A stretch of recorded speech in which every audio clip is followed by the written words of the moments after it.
Every year, 46 million turkeys are eaten across the United States, and most of them are cooked in the oven. But per usual, today we are changing it up and we are deep frying a turkey with the help of the Greenville Fire Rescue.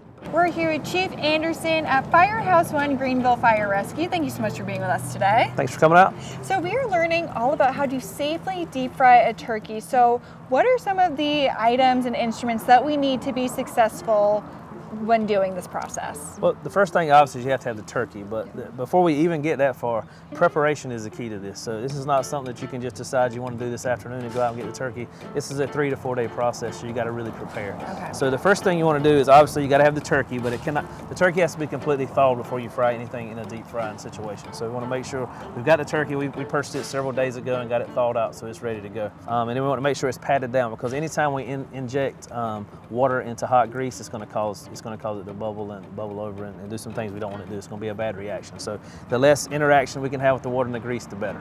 Also, you want to have your safety gear, pot holders, you got gloves because we're dealing with fire and gas and grease and things like that. So you want to have your protection for your skin.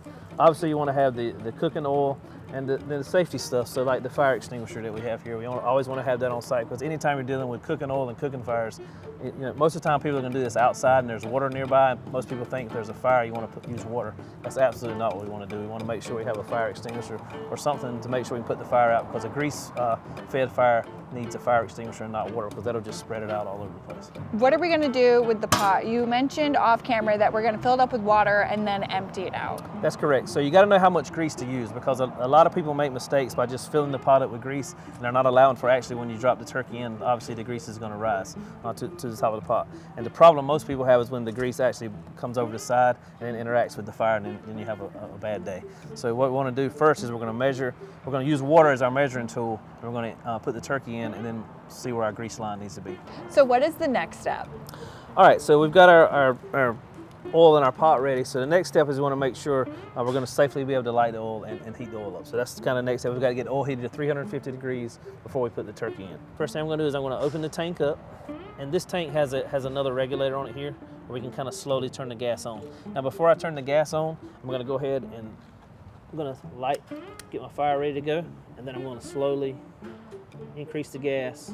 And while we wait, we're going to wait for it to heat up to 350 degrees, and then we'll get ready to put the turkey on. Perfect.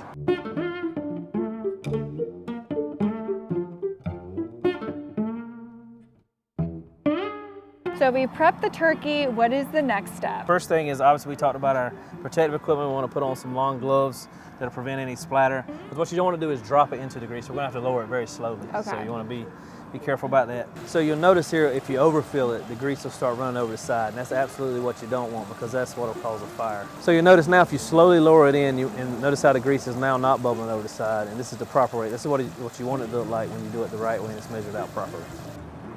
So the first thing you're going to want to do when the turkey's ready is you're going to want to make sure you cut your gas off. Have the turkey and the grease fall on the open flame. So once the flame is off, we'll take our time. Now taking it out, you want to do it just as slow as you put it in. And so Chief Anderson, this is how you deep fry a turkey safely. That's the safe way to do it. Perfect. Well, thank you so much for helping us and showing us the proper way to deep fry a turkey. It has been quite the learning experience, and happy Thanksgiving. Happy Thanksgiving to you. And make sure to come back to Hello E&C every week as we discover tips and tricks from people all across E&C on how to.